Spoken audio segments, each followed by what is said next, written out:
Good morning.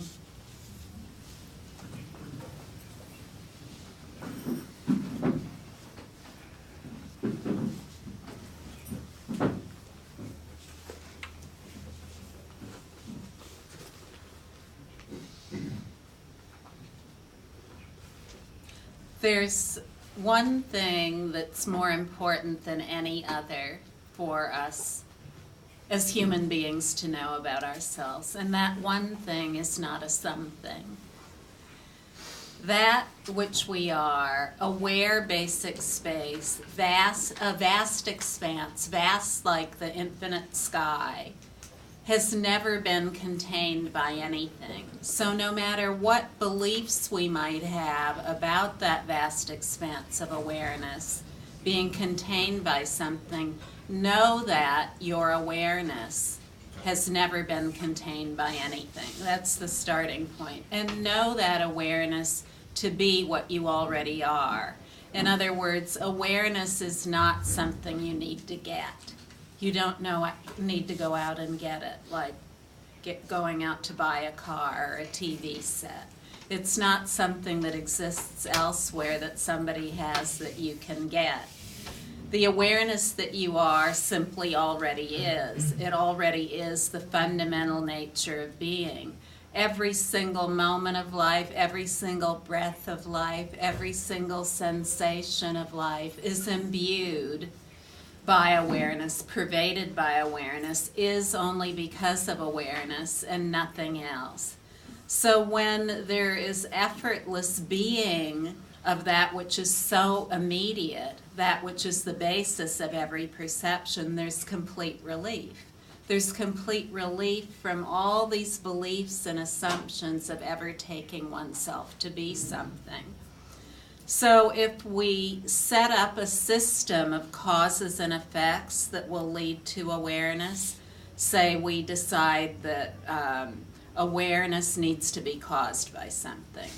So we will set up all of these conditions or causes that will have the effect of awareness. Because everything that appears within awareness, no matter what it is, in other words, all causes and effects, all points of view that appear within the pure view of awareness, all these causes and effects are limitless. They're absolutely limitless. And what that means is that any set of causes is limitless, leading to an effect. Any set of causes is limitless, and the effects are limitless as well. So as long as we're living in a world of causes and effects leading to awareness, the causes leading to the effect of awareness will constantly be lost in limitless causes, maybe leading to an effect, but unlikely to lead to an effect, because awareness is uncaused, it's unaffected, it's unborn. What is unborn, uncaused, unaffected, unconditioned cannot be conditioned, caused, or affected, or born in any way. It simply already is. So this key point of resting naturally without seeking anything as the basis of every perception is complete relief. It's complete relief. If you're looking for a destination called awakening or awareness or anything else, know that that's it. It's the destination that is a non-destination. It's the vacation that we're already vacated. It's the perpetual vacation. So, like a perpetual clock or anything else that is perpetually or eternal, entirely unconditioned and unborn, such is the case of every single one of our perceptions, as their essence is unborn.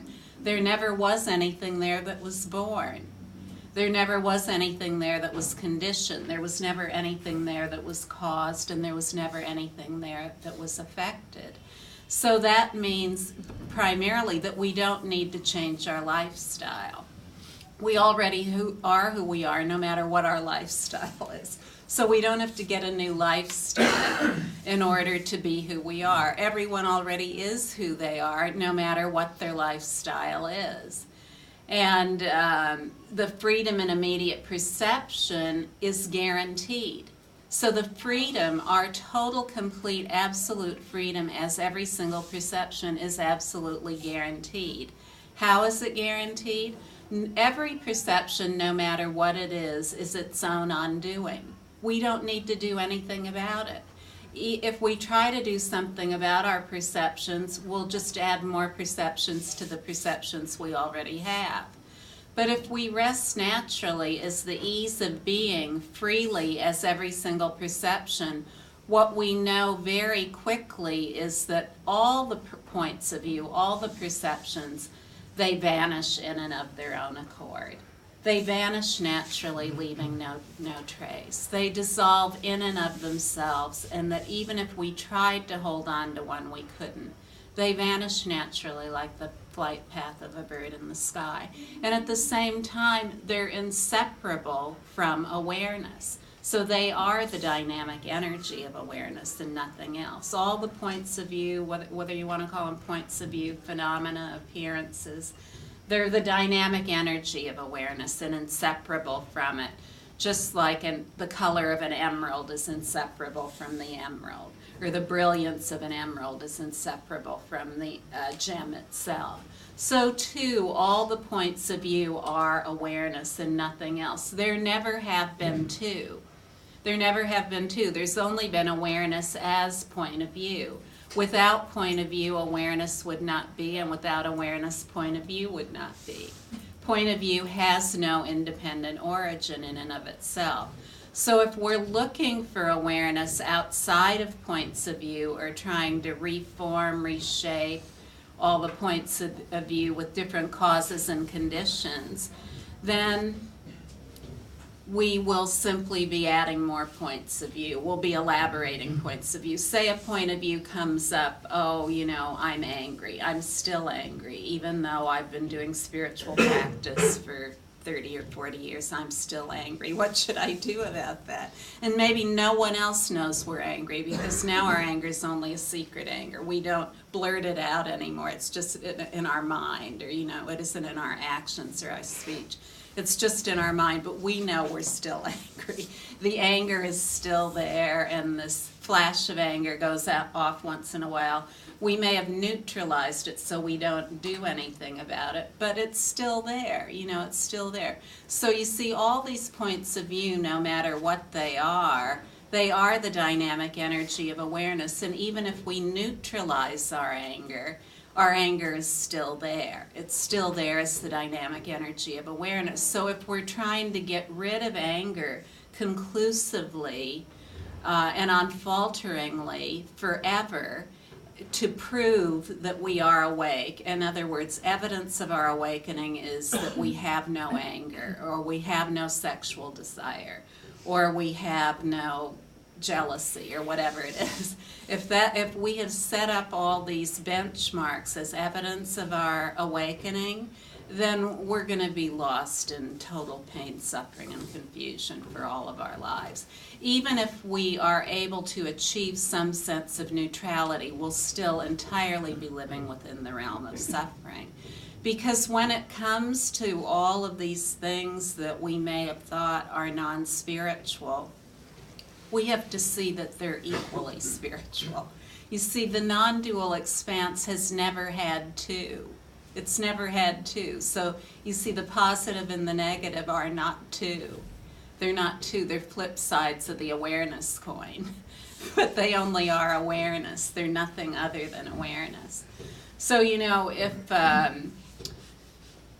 you feel a need in any way to get rid of any point of view you have in order to be spiritual, in order to be awake, in order to be awareness, in order to be enlightened, just rest naturally as the essential nature, as the heart essence of that point of view, whatever it is.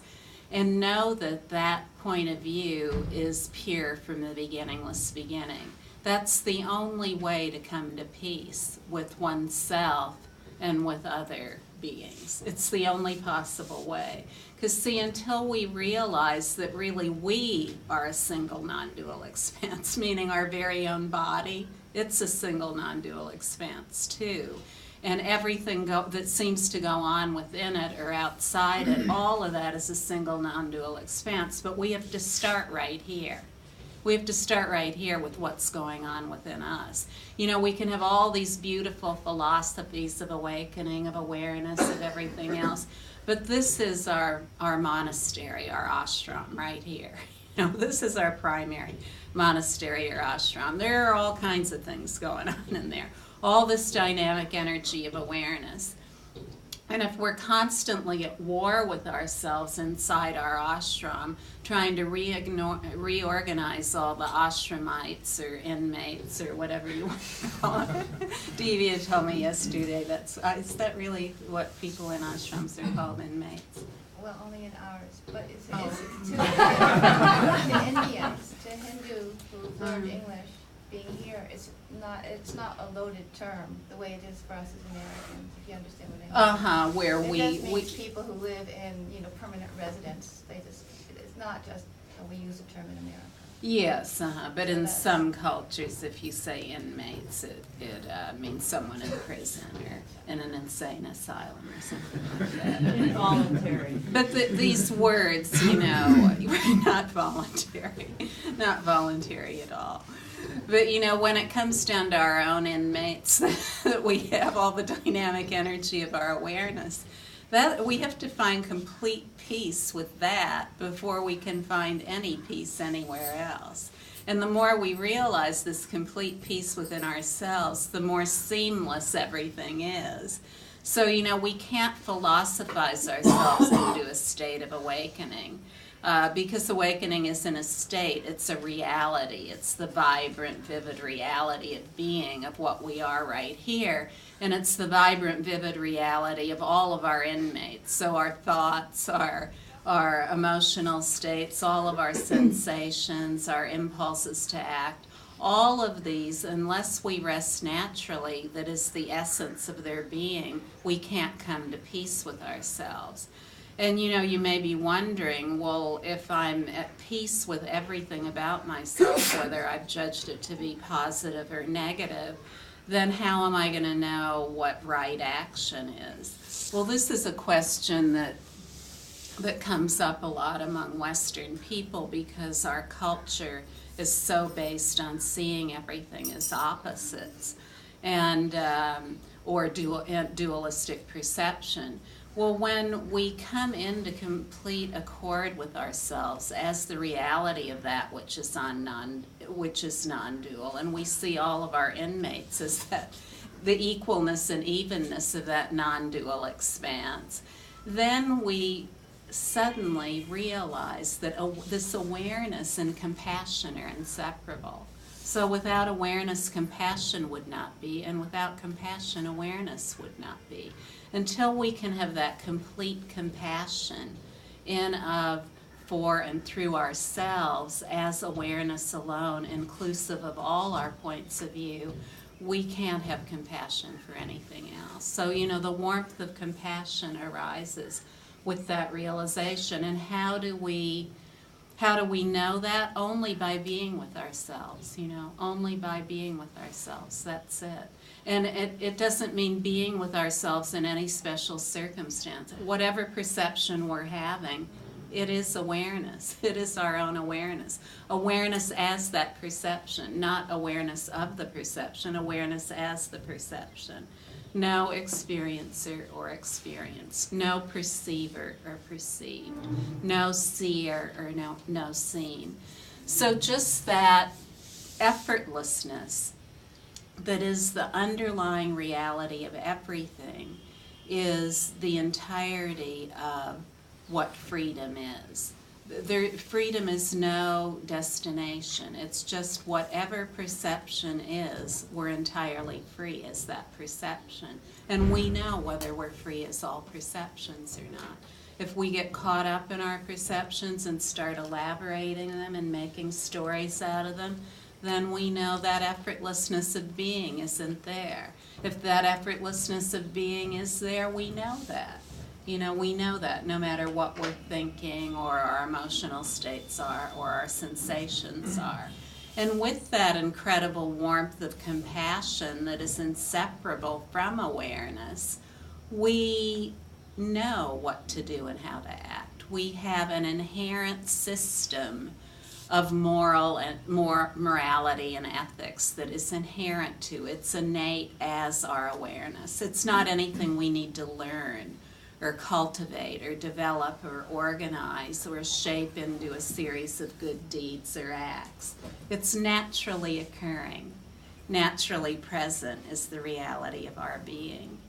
And we also know when that is present. We know that's present because we feel completely connected with everything about ourselves, and we feel connected with everyone else too. No one's a stranger. Because once we know the heartbeat of every single one of our own perceptions, then we know that about everybody. No matter where they are or what they're doing or how they're living or anything else. It really is seamless. It really is non-dual. It really is indivisible. It really is compassionate. And there's nothing else. There's nothing else. All these perceptions, no matter what they are conclusively known to have no independent origin. They're all the vast expanse of awareness and nothing else. And then rather than our body, speech, and mind being so absorbed in the idea of a personal identity and self-importance, our body, speech, and mind, they seem to be a lot bigger too.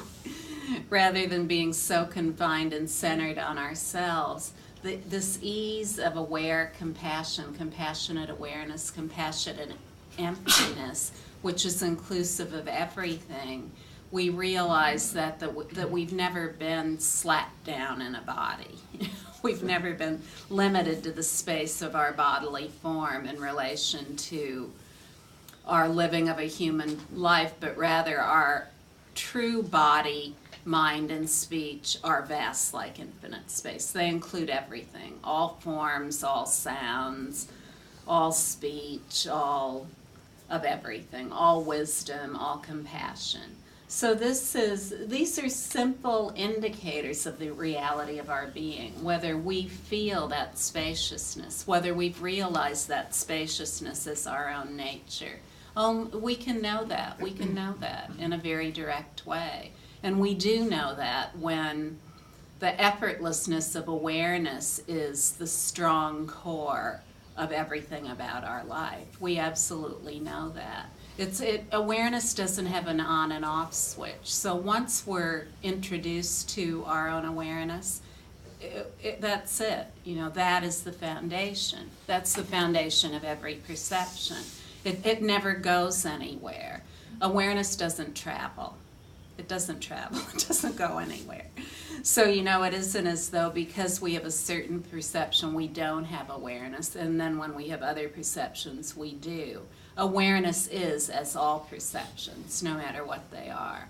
So if we've been thinking something other than that about awareness, we need to rest naturally. Just rest naturally. Be completely at ease, effortlessly at ease, as the essence of every perception.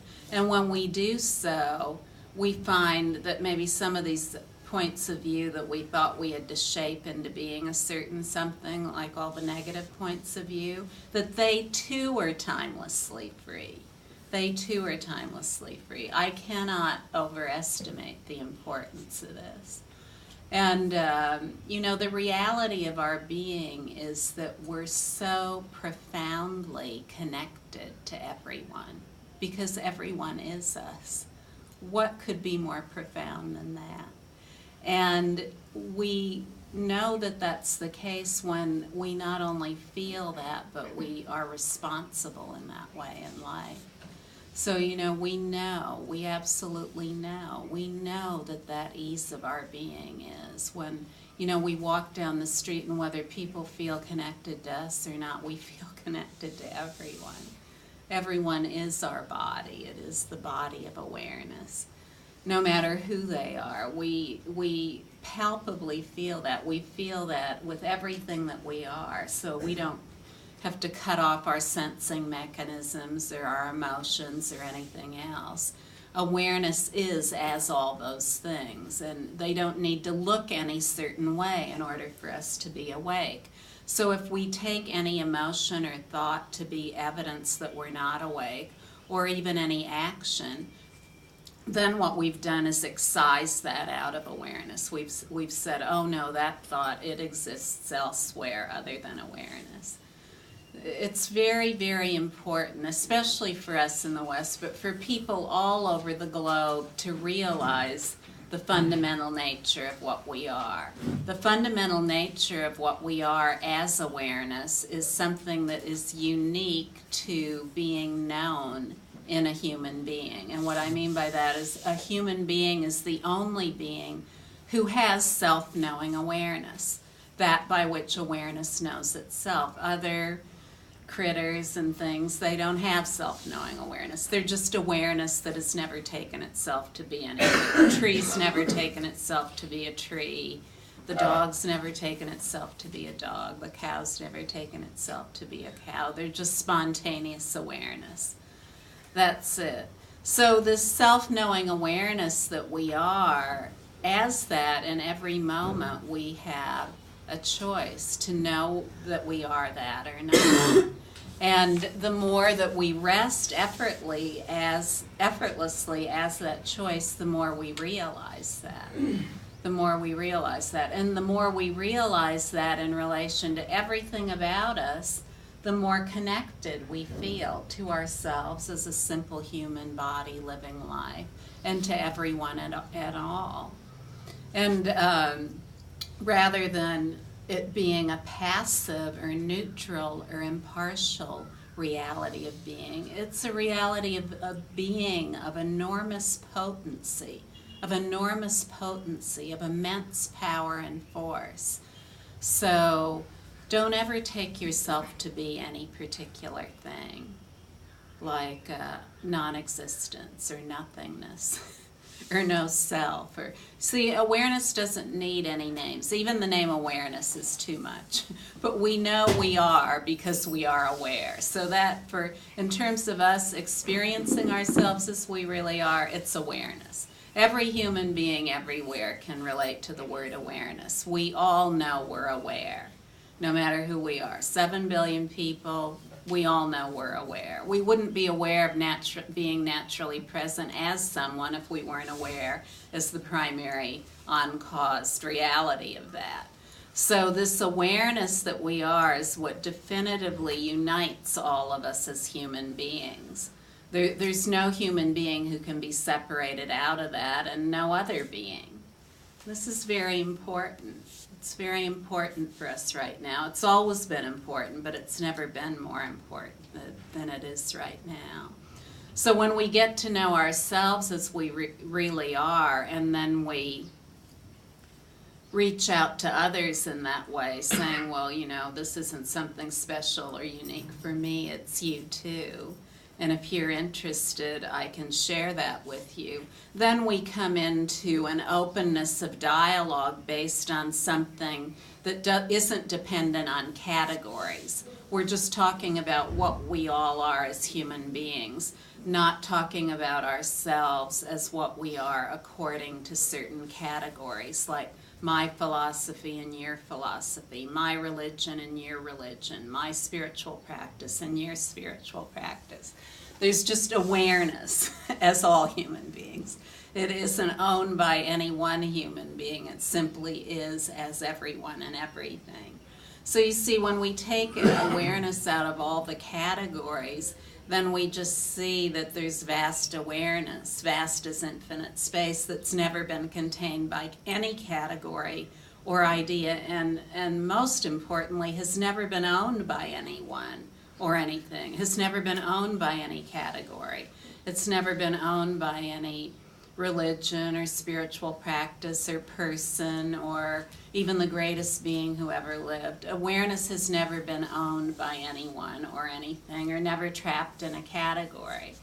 So it's very important for us to look with very keen discernment and discrimination today at the reality of what we are as human beings. And to know that to come to complete peace with ourselves as a global human culture, this foundation of what every human being is, awareness, is incredibly important. It's incredibly important to each of us, and it's incredibly important to us all together. Because without that, we cannot see that we are indivisible, that we are really united, that we really can get along together. When we continue to divide up our notion of what we are by having wars between categories, like wars between religions that are played out between countries, or wars between philosophies, or even wars between non-dual and non-dual, or this is the right practice and that's the wrong practice, whatever it is, let's just give it all up. Why bother? Why bother? We each can continue our lifestyle no matter what it is, but there doesn't need to be a war. There's never been a war about awareness, and there's never been anyone who owned it. So we as human beings, it's very important for us to know this, that awareness belongs to everyone, and that no one owns it. No one can give it to us, take it away from us, confirm it for us, or anything else. The reality of what we are is the reality of what we are, and it's already accomplished. It's already accomplished as the natural ease of our own being. And that natural ease of our own being, it doesn't have ownership anywhere. It doesn't have ownership anywhere. Sometimes I've had people say to me, well, ashrams are all right. They're a good place to live, and they've really helped me calm my mind, or whatever it is. Because when I speak, sometimes some people think that I may be speaking against ashrams, but I really do not have any sense of better or worse about anything. All lifestyles are equal to me.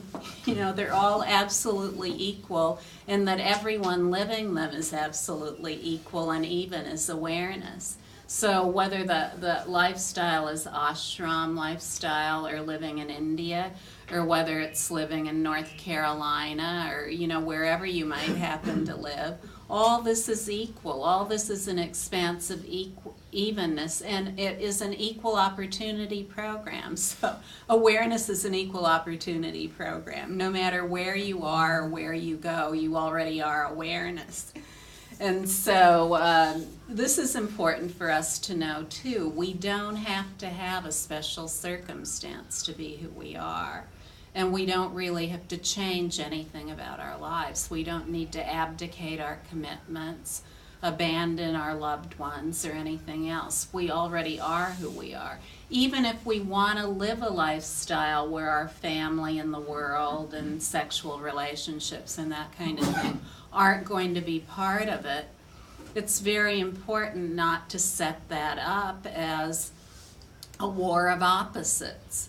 A war of the good lifestyle in an ashram or a monastery, and the other lifestyle of the world and the family and sex and all of those kinds of things. No matter what we decide about our own lifestyle choices, we can make those based on what I call going out the top. Would you like to know what that means? That means, say, we want to leave our family in the world and stop having sex with our partner and go live in a monastery and ashram. That's the lifestyle choice we've decided. Then we sit down with all these people, not all of them together, but that could be done, but probably one at a time, and we say, I adore you. I love you so much, and in our life together, you've given me everything. I can't think of anything more I would have wanted from this relationship with you. And I honor you completely for all that you've given me. It's just so amazing. You've enriched my life completely. And, we can say that to the world, too. Wow, it's been great. I've enjoyed it while I've been out here in the world. But, now I need a change, so I'm going to go live in the monastery. And so, this is what I mean by going out the top, rather than just saying world bad, family bad, sex bad, go live in ashram. That we can come to complete accord with that. We don't have to make it either one way or another. Everything already is awareness. So as long as we continue to categorize things as being not good for awareness, then we won't really realize the full impact of that. Because everything is awareness. The world, the family, sex, all of this. It is awareness as well. And the reality of that, you see, we experience, when we take ourselves to be somebody, we take ourselves to be somebody who has an inner life and an outer life. And so everything is organized according to that inner and outer. Our inner thoughts, our inner emotions, our inner sensations. And then the people, places, and things outside us who cause us to have certain thoughts, emotions, and sensations. And so we see too, and this is just a matter of training. Many of us have been for decades in a training program to see things this way, to see that there is a subject and an object. Well, when we begin to rest naturally as the essence of our being, we see more and more that there really aren't two. But we can only know that when we rest naturally as the ease of being of whatever perception it is that comes up. Say it's something like wanting to leave our family and go into an ashram. And we have a longing to do that. We feel that urge come up in us. I can talk about this very openly because I've had that urge myself. Oh, why not just leave it all behind and go live a quiet life off in a hut somewhere? Or join some like-minded beings in an ashram or monastery. Oh, it sounds like heaven to me. But the reality is that there was this deep passion here and longing in me to move in another way. That's just that when I realized who I have always been, that's something that realized itself along with that. So even though there may be these two options and all kinds of feelings that come up associated with it and plans that might be made and the way it would look and this sort of thing or the other, throughout that there's natural rest, the natural ease of being that then comes to an effortless conclusion about what the path of action is going to be. And this is more like the wind blowing than setting up camps of what's good and what's bad. It's like the wind blowing through space in between the trees and around the mountains and everything. So it's effortless, the way in which decisions or plans or actions come into being are effortless, and they're honoring of everything involved, honoring of all thoughts, emotions, and sensations as awareness, honoring of everything and all as awareness. When we decide that we are somebody, we have a life based on points of view. So we're the vast expanse of awareness, the pure view inclusive of all points of view. When we take ourselves to be somebody, then we're just all those points of view. We can't see that we're the vast expanse of awareness. When we are at ease as every single perception, more and more we realize that vast expanse to be ourselves. Less and less do we experience the bewilderment of taking ourselves to be somebody, of not understanding the true nature of point of view, and then taking everyone else to be those points of view too. So we take ourselves to be our points of view, we take everyone else to be their points of view, and we don't understand that all the points of view altogether have no independent origin other than awareness. So that's a life of bewilderment, just bewilderment about who we are. We just kind of walk around in a daze, not having any idea about the essence of our being, the essence of our completely perfect being, already fulfilled in its own place. Know where to go and nothing to get and no one to get it. This is a very important reality for us to be very familiar with. And, you know, we can wait around for some kind of magical occurrence of sudden enlightenment, but it's unlikely that that'll come about. The tried and true reality of natural rest is effortless for all human beings. All human beings can count on that. We can count on that as the reality of what we are. These other things we can't really count on ever coming into a circumstance where instantaneously we'll be awakened. It might happen, but there are many people waiting for that. You know?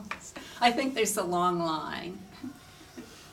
There's a long line for sudden enlightenment. A very long line these days. You know, because these days we can look it up on the internet. Well, where can I get sudden enlightenment? Google it, sudden enlightenment. See what we come up with. Is anybody handing it out today? Does anybody have the candy jar of sudden enlightenment? They're just handing out sudden enlightenment like pieces of candy. Well, yeah, I haven't searched that lately, but I have searched that, and it's not happening anywhere, I want you to know. There's a lot of talk, a lot of philosophizing about sudden enlightenment versus gradual enlightenment. The conclusion, though, is that enlightenment's neither. It's neither sudden nor gradual. It's beyond any kind of such trivia. You know, it's beyond any kind of such intellectual speculation or representational thought.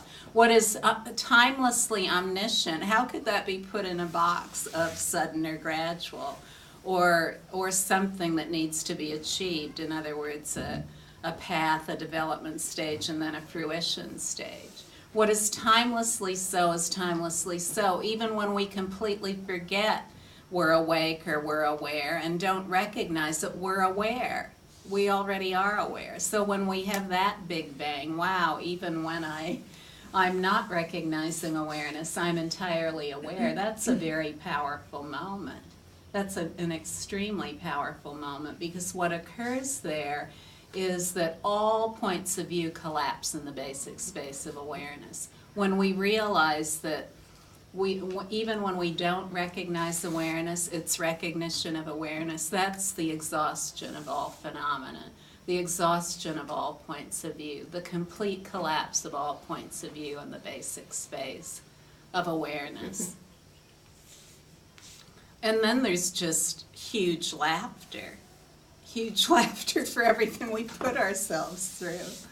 You know, the hours we spent Googling enlightenment, awakening, what to do in India, you know, which ashram to go to, what teacher to visit. We just really laugh because it's always so clear that this is what we've always been. And, you know, it was certainly this way for me. I thought, oh, this is amazing. The only word I could say for days was wow. Wow. You know, I have a very limited range of expression of the indescribable. Wow. And it's, you know, it's really preposterous to say, at least it felt that way for me, that here I've always been this, and it's not even, and it's like I was just looking slightly in the wrong direction. It wasn't like I was way off or anything like that, just slightly off, just ever so slightly off. If I had just moved my perspective a teeny bit, I'd see that I'd always been who I'd been without any perspective. Completely natural. And if you're wondering how I can spout off about all of this so authoritatively, about it already being accomplished, is that for me, I wasn't involved in any practice. I had never been to a guru. I didn't even know there was a non-dual perspective of awareness. I didn't know there was anything like that anyone could have. I thought Well, yeah, there probably is some huge overarching reality of everything that is, but I did not know it could be a direct experience. I definitely knew it was a reality, but I did not know it could be a direct experience of a human being. And like many of us do, most of us do, I faced a period in my life where all of the great solutions I'd come up with to living life, none of them worked. None of them worked at all. All of my efforts to make a life as an adult, this was 25 years ago, so I was a young adult. My efforts to make a life up to that point, and all the things I had included in that effort to make a good life, they didn't work when I was facing this dilemma. And rather than being able to find solutions, no matter how many solutions I tried to find, things just kept getting worse. They just kept getting worse and worse and worse. And as they got worse, all kinds of thoughts and emotional states started proliferating. Doom and gloom, total bewilderment, hopelessness, powerlessness, no way out, what to do, how to live 30 or 40 more years at least. In this state, I just didn't see it happening. It wasn't the way I wanted to be living, but at the same time, I didn't know what to do about it. Nothing would fix it, and I knew a lot of possible fixes. Philosophy, psychology, religion, no matter what it was I looked into, it just didn't avail me anything. And so in this total confusion, this maelstrom of everything that seemed to be going on inwardly, I suddenly realized that all of these things had an underlying basis, and that underlying basis, rather than being something separate from me, that it is me. That's what I realized. And I didn't even think of anything to call it. It was just relief. I just rested and there was relief. So anxiety would come up, the perception of anxiety, relief as that anxiety. So not relief over and against the anxiety, relief as the anxiety. Panic would come up, relief as panic. Paranoia, relief as paranoia. Hope, relief as hope. Hopelessness, relief as hopelessness. It didn't matter what it was. The whole world of opposites. And so gradually over a 10-day period, I became more and more familiar with myself as I am, rather than as I had taken myself to be. All these ideas I'd adopted from other people, willingly adopted. Oh, your idea about living? Sure, I'll take it on. I'll make it my idea of living too. So all of these ways I'd adopted of being that I had found to be inconclusive, I found, I didn't need to do anything about them other than realize the complete relief that was the essence and is the essence of their nature. To realize that not one of these, no matter what they are, has any kind of independent origin other than relief, complete relief. And that relief is only because there's awareness of relief. There's awareness of relief. So relief, relief, relief. I returned to that again and again, rigorously, because I did not want to persist in my suffering. I'd realized the nature of my own suffering, this proliferation of points of view, this endless proliferation of points of view of taking myself to be someone. I deeply, thoroughly, completely got in touch with my own suffering. Without that, I would have had no motivation to look for relief. But you see, until there is that complete understanding of one's own suffering, there can't be any true motivation to seek relief. Suffering has to be looked at, and it needs to be decided that isn't the way I want to live. So with that total commitment to that, knowing that the end of my suffering had to be, and that if it had to be this relief as the immediacy of every perception, that's what it had to be. I didn't look for a destination. I just knew that as every single perception, I was totally free, completely free. And for the first time in my life, I felt free. I felt the relief of total freedom, of impeccable freedom, of timeless freedom, of totally sublime freedom. And I was completely willing to live the rest of my life like that. I thought that was great. I'd never known that there was anything like that that existed. But after 10 days, then suddenly that's all there was, relief, complete relief. That's it. Seamless, vast relief, without really needing to call it anything, inclusive of everything. Amazing. Amazing, amazing, yet completely ordinary and natural. It was just so clear to me that everyone already is this. For a while I thought, maybe I've just been clueless. Maybe everyone knows this, I just didn't know it. But then I could see that a lot of people didn't know this reality of our being. And I found, too, that it could be easily communicated. If it was just put in simple human language, it could be easily communicated.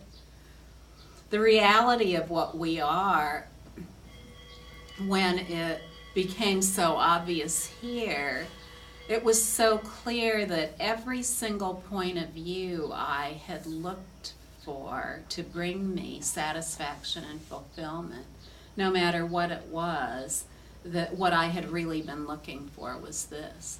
So I was looking at the points of view, but I was only looking at their label and thinking, that maybe happiness was in that label, and the happiness was in the underlying reality of the label. When I realized that everything was complete in itself. So everything I'd looked for happiness, being a good person, being a good wife, being a good mother, being a good daughter, being a good sister, being a good auntie, whatever it was. All of these things that I'd looked to for satisfaction and fulfillment, in that instant of realizing the awareness that it's always been, I realized that that's what I was looking for. And especially my relationship with God. I'd been raised as a Catholic, and I had been an earnest and devout Catholic, praying as a young child to be close to God and wanting to know all of what that meant, and enjoying my missal and the Latin Mass and all the ritual of the Catholic Church, greatly enjoying all of that. And praying all of my life, every single day, morning and night, praying sometimes during the day too.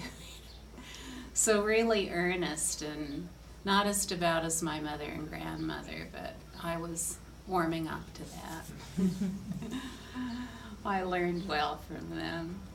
But, through their example of devotion, that devotion was very important in my life, and it was very much alive in me, that devotion.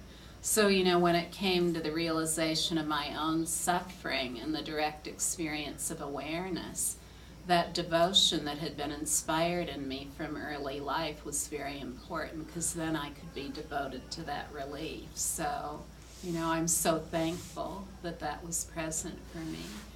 But, my earnestness to know God and my devotion to that, in the realization of awareness, I realized that this awareness that everyone is, it's synonymous with whatever you want to call it, whether it's God or perfect love or the absolute or the divine mother or white Tara, green Tara, or Saman Tabadri, or whatever it is.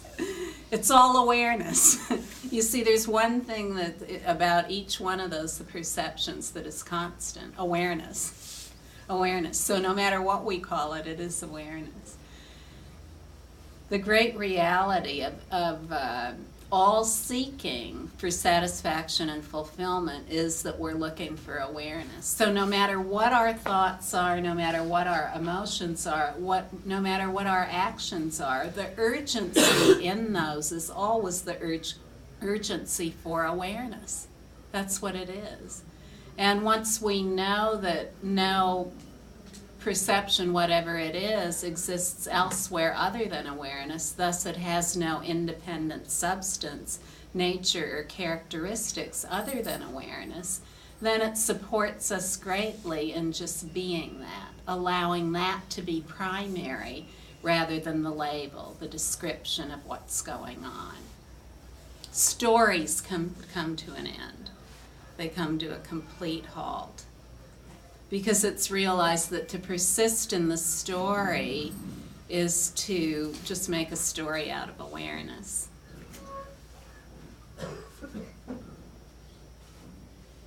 Rest is best, that's all I have to say. Rest is best. Are there any questions?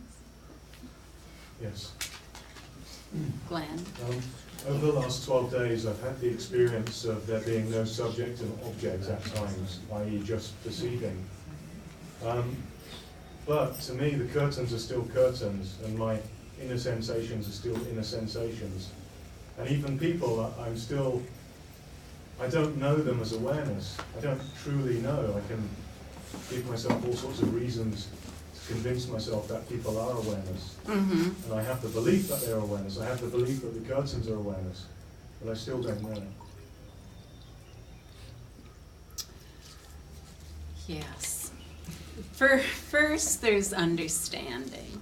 Then there's personal experience. Like you said, you had the direct experience of there being no subject and object.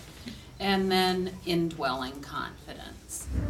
So know that the understanding comes first, usually, then the personal experience, then the indwelling confidence that everything is awareness. The direct experience that you already have of there being no subject or object, that's the place of natural rest. So now you know what you're resting as. You know, that's the reality of every single perception. But it doesn't come or go. It's timelessly so. So even when you're not recognizing that someone else's awareness, it's still awareness. Just continue to rest as that, and it'll become more and more obvious that everything is that. You don't have to figure anything out. Figure it out isn't a mantra here. So, you know, there's nothing to intellectually speculate about, philosophize about, or figure out. Just know that the direct experience you've had of there being no subject or object, that is natural rest. That is awareness. Will there always be a leap of faith to believe that objects and people are awareness, or will I actually come to know him?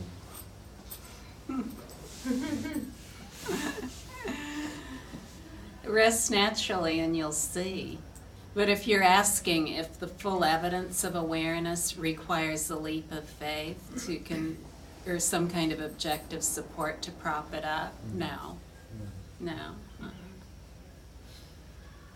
Everything already is as it is, with no leap of faith required.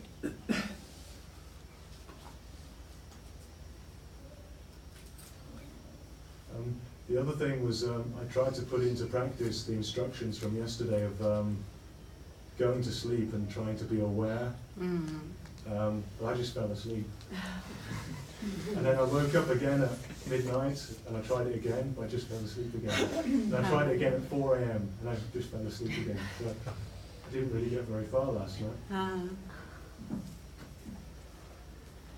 It's a very important instruction, and I'll describe it to everyone here. When falling asleep at night, just be aware that all the points of view, no matter what they are, resolve within a non-conceptual state, which is also a point of view, by the way. And as all those points of view resolve in the non-conceptual state, just remain aware, rather than just falling helplessly into sleep with all the points of view imploding into the point of view of sleep. Just remain aware. Aware as you're falling asleep, aware of all the points of view gradually resolving in a non-conceptual state or point of view. But still, the non-conceptual state is not awakening. It's just a non-conceptual state. It's another point of view. There's the awareness that is that non-conceptual state is timelessly free, not the non-conceptual state. So when luminous awareness is maintained at that point, then you can slip into sleep, aware of sleeping, aware of dreaming. This isn't something that anyone really has to do, but if you want to, it's extremely powerful, because to realize that awareness is also inclusive of non-conceptual states and sleep and dreams is extremely powerful, to have the direct experience of that. Being aware as that which includes those things. Because most of us, for years, have taken ourselves to be kind of powerless in regard to those things, sleeping and dreaming. So to maintain our awareness while falling asleep and in sleep is very powerful, in terms of us conclusively realizing that we are awareness inclusive of everything.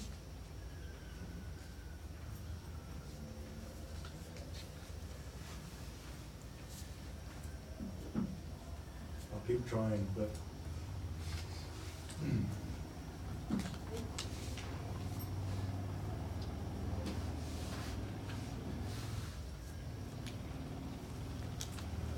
awakening to the reality of what we are, it can be either an adventure or hard work, depending on how we look at it.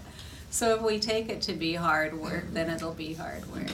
If we take it to be an adventure, then it'll be an adventure. But to realize that every single one of our perceptions, no matter what they are, is timelessly free, and then just to see how really the reality of our whole existence is timelessly free as awareness. For example, the instruction on falling asleep, it's very powerful, and it has an impulse in and of itself to be who one is. So there isn't any point of view that's forgotten that it is awareness. There's no point of view whatsoever. All points of view are awareness, and there's no point of view that's forgotten it's awareness.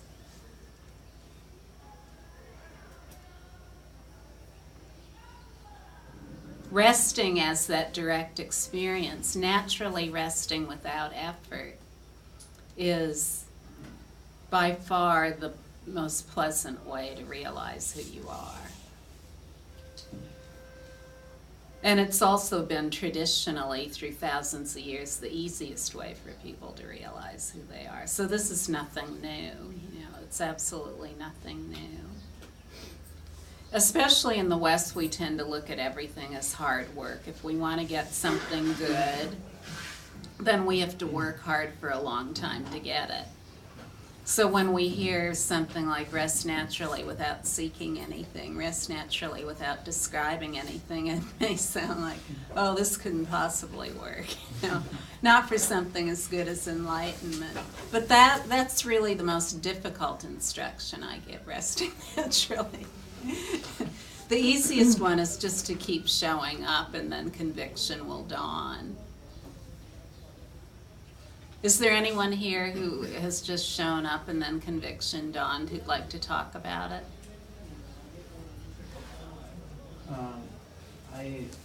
I've heard this teaching previously also, but after coming here, sometimes I was getting that natural rest before coming here. Sometimes it comes once in a week or two. It comes automatically without my trying. It used to come, and then after coming here regularly, it stays. Sometimes it stays the whole day also. Oh. Relaxed, just relaxed. Nothing has to be done. Relaxed. Nothing need be done. Nothing has That's to be beautiful words. But the point of view is that crossing the mind always. Yes, it's fine. Yes, it's fine. Thank you. But generally,